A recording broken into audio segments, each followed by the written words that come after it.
As Mike said, my name is Carl Gosling. I'm a current third year business management student here in ITT Dublin and also the equality officer on the student union. I feel information literacy skills have been an essential part of my academic life here at ITT Dublin. It's my opinion that the sourcing, analysis and evaluation of that information has to be taught very well and certainly understood very well. The transition from second to third level is a huge jump, as I'm sure you all know, and to go from being spoon-fed information at second level to being an independent researcher and effectively an independent learner at third level is a very strange sensation for many people. I actually returned to college as a mature student after 5 years in the workplace, so I had slightly come out of this spoon-fed mentality. However, I found it very difficult adjusting to the new learning environment and the new technology skills needed was definitely a challenge. And with the job that I worked in, certainly my information literacy skills would have been little to none. When I was in first year, we did receive training from library staff and class tutors at the beginning of first year, which was amazing. And I also actually watched all of the online videos for sourcing through e-journals and citing and referencing and all that, which were actually amazing. Well done to the library staff. But I know a lot of my class didn't, and I actually ended up having to talk a lot of them through it. When we went into second year, it was brought into first year that there was a learning to learn module, which I was absolutely thrilled to see for first years coming in to the college, because it's definitely essential to have to learn how to do all this in first year. I think you'd all agree, and I'm sure the postgrads would agree, it's better to learn this in first year of your degree than first year of your master's or a doctorate. I'm going to slightly plagiarise now because I took it from the ITT Dublin website. The aim for the Learning to Learn module is to develop the necessary learning strategies and study skills to adapt to third level education environments, and the module also encourages and motivates students to become reflective and independent. I feel this module is a key to the smooth transition and development of incoming students. Like I said, it's absolutely essential to have all these skills. This is the largest group I've ever presented to. With the internet creating easy access to mountains of information, I think it's also important that we have to understand what information is good information, and I was trying to think of a better word and I couldn't, with bad information. Again, this is taught in the Learning to Learn module as well. For me personally, I think information literacy skills have been a key factor in project and assignment research throughout my time here at ITT Dublin. With using online resources like e-journals, citing, referencing, all that, I've been able to source essential pieces of information for assignments to ensure that I have the highest standard and hopefully get the highest grades. With the standard of research expected for third level of education, coming from second level education, I think these skills are crucial for every assignment I've completed during my 3 years here. I don't feel these skills are only beneficial in academic purposes, but valuable for future employment and also societal progression. As Mag said, I'm the current equality officer for the student union, and I feel I've actually used a lot of the skills that I've learnt in terms of information literacy to perfect, let me start that again. No, just drop that one. Obviously, with being the equality officer, it's essential that all events run by the student union are completely equal for all students of ITT Dublin. It's my job, for example, to ensure that any venues or that sort of thing that we use are wheelchair accessible, or that sort of thing. And I've used a lot of the skills that I've learnt from my time here, to research venues, to make sure that everything that we're doing is completely covered equally and equality-wise, whether that be equality law or whatever.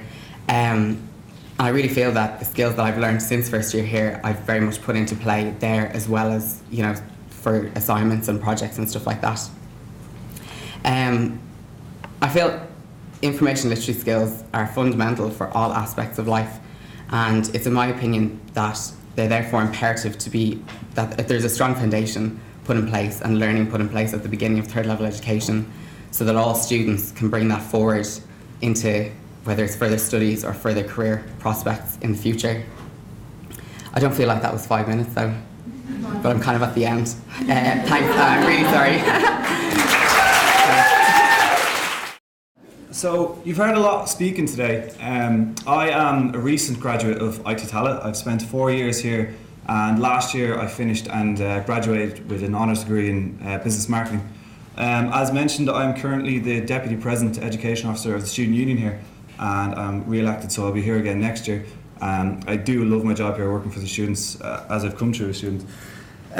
So I just briefly want to talk about my experiences of coming to Tala and what skills I've learned and how they attribute to my job now. A lot of my points are very similar to Cottle's, so I don't really want to bore you and keep going over the same point you've heard today. But basically, I came from a school that was kind of in a disadvantaged area. We didn't even have a library. So to come, as everyone has mentioned today, the transition from secondary school to college is quite difficult. From coming in to be basically, this is how it is, go learn it, you know, I'm here to help you. The term used today, spoon feeding, but you're on your own. So I found it very difficult to come in, and within the first week of college, you're told to get up and do a presentation. Now, one of my strongest skills, well, I don't know about if you can say it now, like if I came into first year when I was 17 years old, never in a million years would I thought I'd be able to stand up and speak in front of all these people, let alone like my own class, which was around 50 or 60 people when I came into first year. So the one skill I learned was public speaking, and that was the very first thing that they instilled in here. Well, from my lectures anyway, was the confidence to be able to get up and speak to people. Your diction, your stage, not stage presence, but your ability to kind of be heard, and the way you can speak to the back of the room. So I found those skills most important. They're the most that I'll look back on, because I never would have been able to get the job that I have now, or be able to motivate people if I didn't have those skills. A lot was based on computer-based subjects as well. Now, thankfully, I always kind of knew how to work with laptops and stuff, but a lot in my class didn't, because with my school again, it was all handwritten stuff, and there was no computers, and there was absolutely zero e-learning from what I came from. So to come in and then to be expected to kind of, here's an Excel sheet, and here's a PowerPoint, and here's a Word, but from day one they were always very helpful in regarding to get that point across to you, that this is very important, this is the way forward. And as I'm standing up here, I'm standing up with a tablet in front of me here, so you can see the way. I loved the presentation earlier on in regards to technology and bringing a tablet and phone to class and being able to work that way. But those have been very helpful as well in regards to helping me with the job now, especially in regard to event planning. So marketing was a lot based in regards to that area. So now we work as a team in regard to organising events inside the college, outside the college as well. So all those skills I've learned throughout the 4 years here have really helped me in regard to know that, as well as Excel sheets, and to simply being able to write an email. Some of the emails I get are absolutely horrific in regards to their grammar and how they actually structure an email. It's just, I'm sure many lecturers have got a couple of emails from students that are going, where the hell are they getting this from? Why are they using like a 2 as an actual 2, or like the way they actually structure an email? So I loved the group dynamic more than anything, because when in school it was really just you sit down, you do your paper, you go home, you do your homework. To come into college then and to be not forced into a group, but you have to intermingle with people in your class that you never really met before. So I think that is essential to keep group learning, because no offence to 1 or 2 lecturers I had at all, like they were fantastic lecturers, but I couldn't grasp the subject. So then when I go away, and just the previous speaker there talking about peer learning, sometimes I'd learn better if I went off with the smartest guy in the class and had 2 or 3 of us there and he taught us. It was just the way something has to be relatable. You have to relate the subject to the students somehow. And I found that the most important. Also, in regards to other things, referencing and Harvard style of referencing, researching. I think researching needs to be brought into secondary school more, to go off and find the material yourself and research it. Because that I found it most difficult, coming in and being given a title and going, write 2,000 words on that and research it all on your own. Google was really helpful. But definitely CAs have been probably what passed my degree for me, to be honest. Not bottling it down to one pressure at the end of the exam, like a leaving cert. Nothing attributes. All the way you're picking up marks, you're always picking up attempt marks, you're always throughout the year building and building and building. And then some ways the exam is worth half, or it's what you've learned throughout the year and how you can attribute to the end. I'm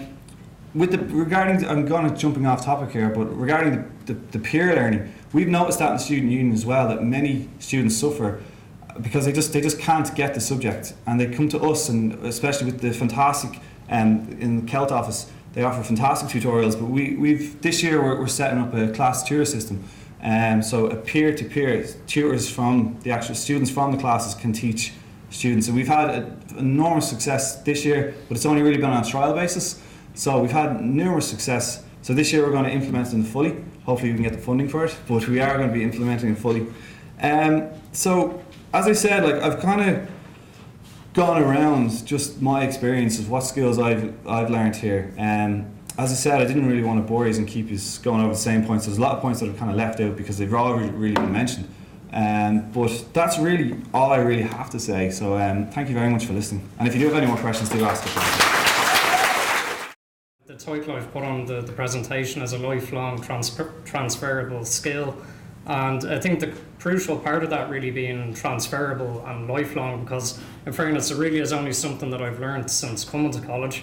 And it's something that's continually developing for me as I go on into my postgraduate studies at the moment.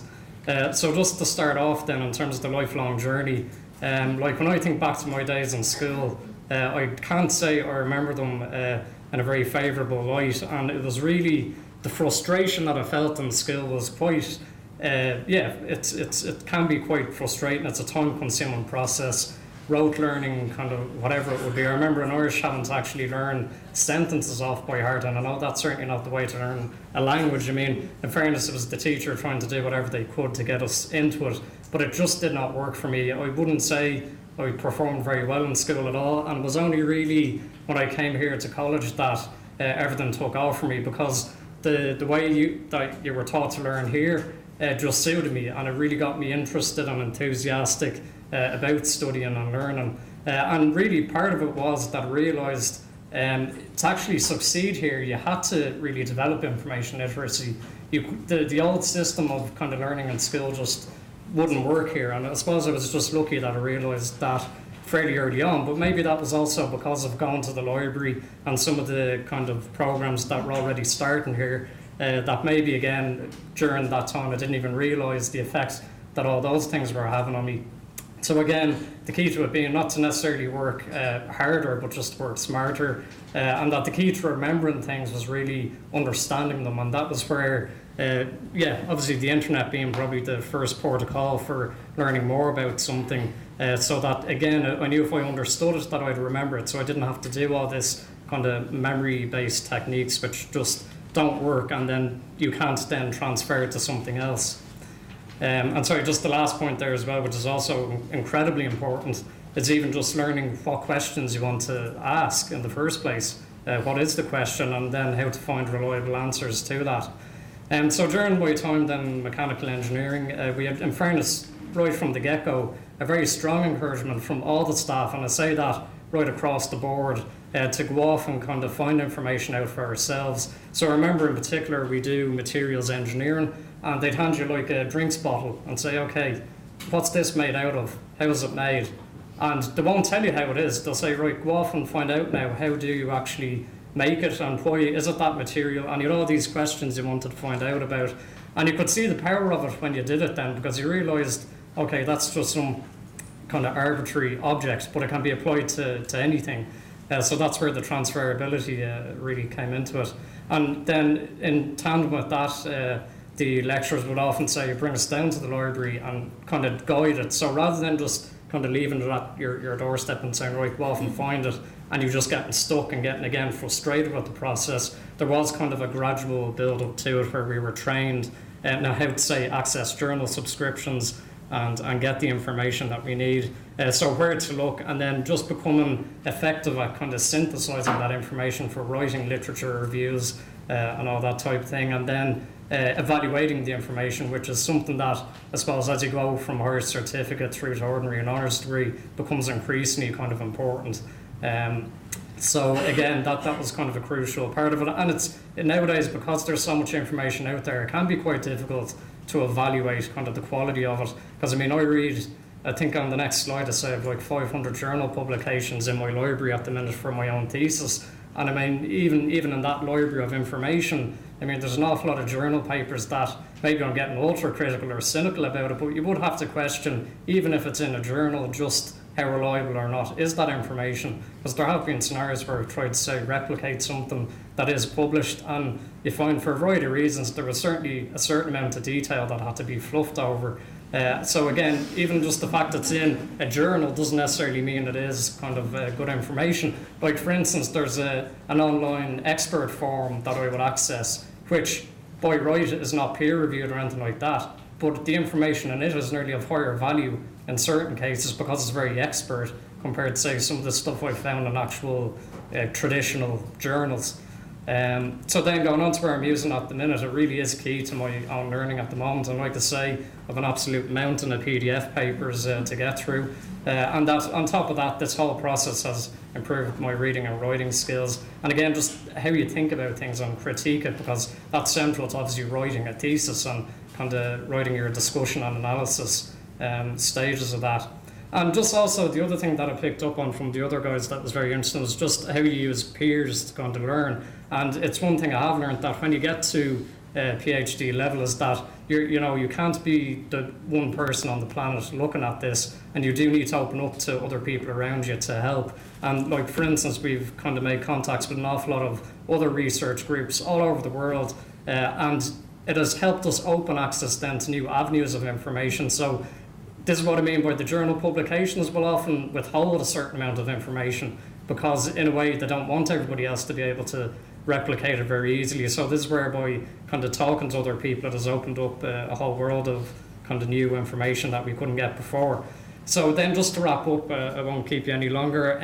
The key part of it, like I said before, was transferability. I mean, I'm a mechanical engineer, I'm used to dealing with structures and maths and all that type of thing. And my research at the moment is in biomedical engineering. So we're looking at surgery that's performed in the hospital and the techniques to use and how that affects then treatment outcomes. So again, that's been a whole new world of kind of things that I've had to learn, a completely different area and discipline. But again, it was really the skills that I'd learned in information literacy that has allowed me to then kind of adapt to whatever it is. And like for instance, my first job was in a concrete company in Cemex. So again, I knew nothing about concrete when I started.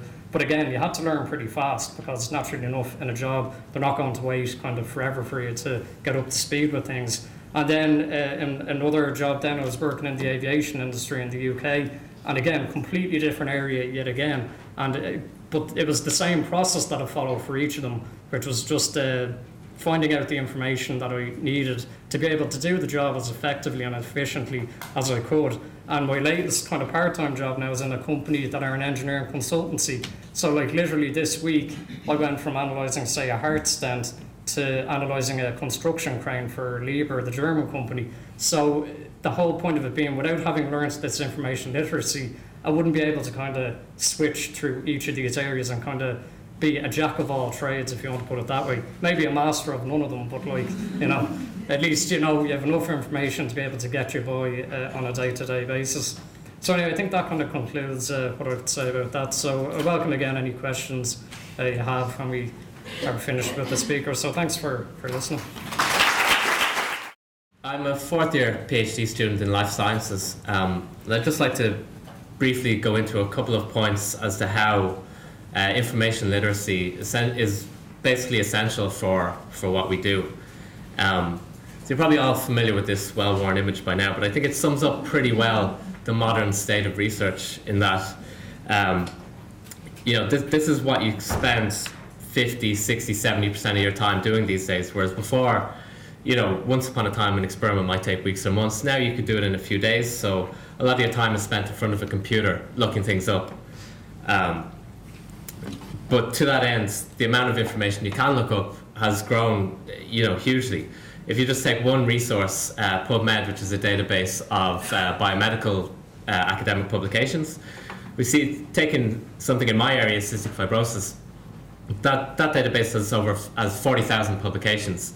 And if you take the number of unique publications coming out each year, that's growing all the time. So the amount that there is to be known is growing every year, and the amount, therefore, the relevance of being information literate is becoming ever more important. So therefore, one of the most important skills you need to have as a researcher is being able to look at this information efficiently. You need to treat things critically and with a discerning eye. So, for example, doing things like refining your search or using the various limits and filters which exist in the relevant databases. But none of those things are innate. You don't come out of secondary school knowing how to do that. You actually need to be taught that at undergrad. And so we were in first year at undergraduate, we're all taken to the computer lab, sat down and shown how to use the various operators, which are the good databases to go to, how do you apply limits in those databases, how do you refine your search. So just taking this as an example, if you look across the various different databases, you can see that they each return a different amount of hits for whatever search topic you're looking for. And if you combine that then with more stringent search terms, you find that you go from something like 786 papers, you get down to something like 90 or even 10, which is a little more manageable if you're under the time pressure to submit an assignment, or even ongoing during your PhD. You don't have time to be reading 700 papers. So in addition to being shown how to read, once you get the papers, you need to be able to read them themselves. So that was something else that took quite a while for me anyway, to get to grips with the language that the information was in. So they're all presented in a particular format in an academic paper, which is nothing like English. So you actually have to get to learn it. So in first year it would take you maybe an hour to read a paper, but that's not practical, particularly as you go through college. So being actually forced in first year to read as many of these as you can, and how they look like, what the different formats they can come in, I think is important, in terms of getting up to speed quite quickly, being able then to throw in more and more sources and citations into your assignments. So not only how to read it then, but also what you want to read. So as I mentioned earlier, if you can't necessarily read 500 or even 50 papers for a given assignment or for one particular experiment you want to do. So for undergrads, things like textbooks are pretty handy, but when you come into research then a postgrad, a textbook can be a little bit unwieldy and can be a little bit one-sided. So we tend to favour reading review articles, and I think it's helpful if students are aware that starting from a review article can be a good place to go to get sort of a potted history of a given topic and to find a succinct summation of the state of play for a given topic. So I tend to go to those first if I'm starting out on something new, and then break down into the individual methodological papers. So just to summarise how information literacy then is now adding to what I'm doing. For one, it provides you with ideas. So, if you've a topic to research, you need to know how. You may not know how. Somebody else may have done it, which that in itself can help you to avoid duplicating your work, or as Philip mentioned, it can also lead to collaborations. So it's helpful to have it always in your mind, to go and look at the various resources available, and then to be able to do it. And also, hopefully it's going to enhance my ability to write grants into the future, and then for job applications, which everybody needs a job. So that's essentially all I wanted to go through, just to briefly go through that. If anyone has any questions, I'm here. I can be happy to have you. That's My name is Tom Rooney, and I think I'm going to bring Mark in to meet some of our guys in terms of the detail we went into in terms of that researching side, because I suppose I deal with people that are not students. I deal with people that are going to set up businesses. So the differences there are we assume a lot of things that they have, which maybe we shouldn't sometimes. But just briefly to give a background on myself, at ITT Dublin, as in all IoTs around the country, there's what we call incubation centres, which are built to encourage entrepreneurship across the country. As we all know, the government are very positive about developing entrepreneurship, and we are lucky enough to have a wonderful centre across the way, Synergy Centre it's called, where we have 1,000 square metres, and we also have 1,500 square metres of applied research area for in the areas of health, biomedical devices, and RF mechanical engineering, which I know Philip and Mark, I see them every day working over there. So we interact with researchers all the time, and they're in the same building. And also we have companies that work with these guys as well. So there's a lot of synergy, for the want of a better word. I'm sorry to say that, in between the two places. Also we have a centre over in what we call Synergy Global. So it's where our companies, we call it, graduate from being a basic startup with a co-working space to being able to afford a bigger office. So I'm coming very much from the self-employed and I suppose my own employment experience background. So our mission we have is just to encourage entrepreneurship, to bring in entrepreneurs in that are knowledge-intensive based companies, and something that's innovative, that's disruptive, that's going to make them global players. So we have a unique atmosphere over there where we have a very open and, as I mentioned earlier, a lot of networking. Peer-to-peer stuff is very, very important in our environment because guys come in with very different ideas, they learn from each other. It's a very, very important ingredient into the special atmosphere that we have over there. It stimulates innovation among themselves, they help each other, they share ideas. Where there's weakness in one area in terms of an engineer might want help from a financial guy, that peer-to-peer stuff and sharing of information is very important. So these guys, some guys have come actually as well. We run what we call the Student Synergy Awards, where we work with the college as well to engage with guys that have business ideas and to try and get them to work with guys, and if it's an engineer working in computer science or with marketing and management, to come together and come with business ideas. So we stimulate it from an education point of view, and we try and let them interact with our established entrepreneurs to try and stimulate them maybe to have a business in the future. So that's the kind of environment that we work in. So one very important source of entrepreneurs that we have are our startups, which eventually become our students, for want of a better word.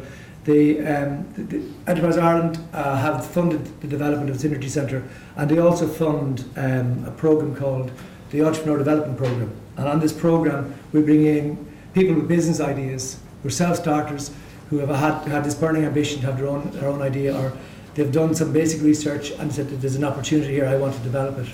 And we open up for applications twice a year, and we run what we call a part-time programme over the evenings. So it allows them to, explore this and see if they have a really business opportunity. So one critical, I'll go into the details of that, but obviously for the business case, they have to have done some basic research to even get to that point, to have that idea, to be checking around what's in the marketplace and see if their idea is going to be better than what's out there already. So when these guys on the phase one, it's a very competitive process. After we review their business cases, we take them on to a phase two, which is only 12 places, so it's a very, very, as I said, competitive. So what we think are the best business cases that are going to be the next global companies that are going to start employing and adding to Ireland's economic growth.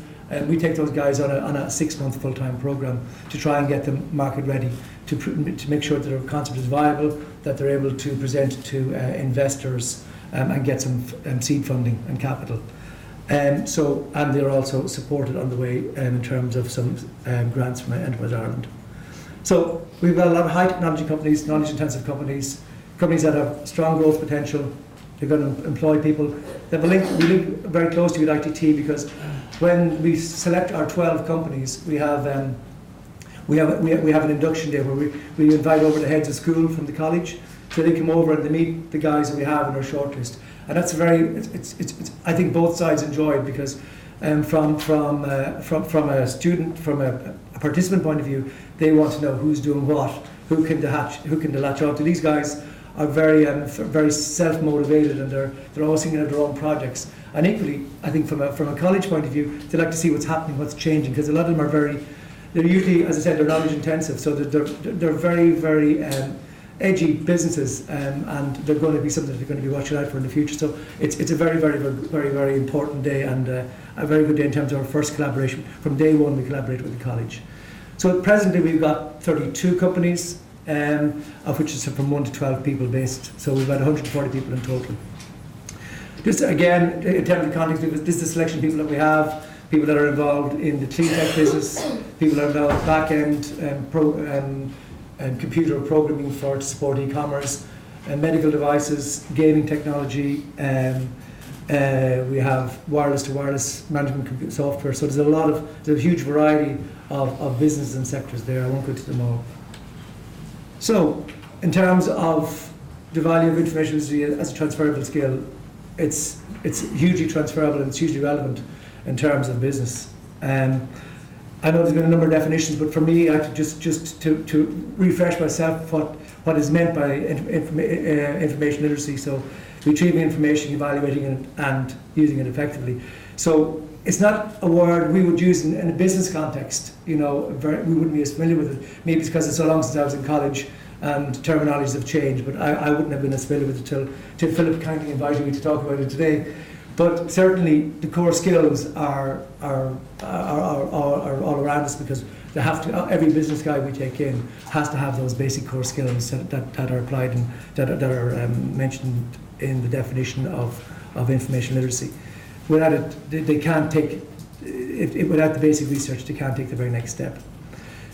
Entrepreneurs themselves are very, very focused on the business idea. They will have done a lot of that basic research, which we as people that are mentoring them and working with them, we take it for granted.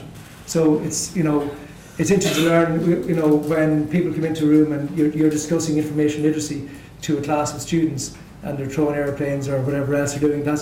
Well, the guys that we get, I'm afraid, they want to suck every bit of energy out of you.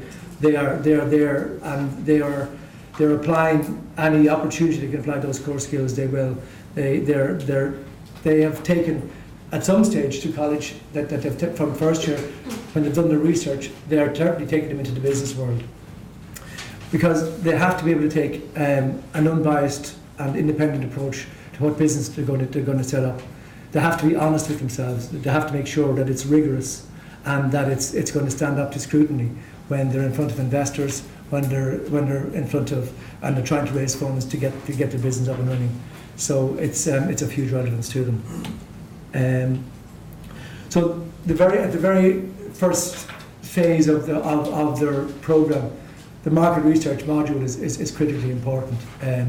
While the guys come and they have a wonderful idea, we would say to them, well, look at how well have you researched it? I mean, and where are you going to sell it? What channels are you going to use? What are the competitors like out there? How well is this going to stand up to critical analysis in terms of its business case? So the first, again, as part of their induction, we bring them over to the library, and there they're introduced to the resource area. And you have to appreciate that these guys are coming where they've left their jobs, they're starting out on their own, and the resources that are here are phenomenal because it's free. I mean, they would pay for reports and resources. We're here, they can get them free. So their approach to the opportunity to access information and the access to the library is a critical resource to these guys when they come on board.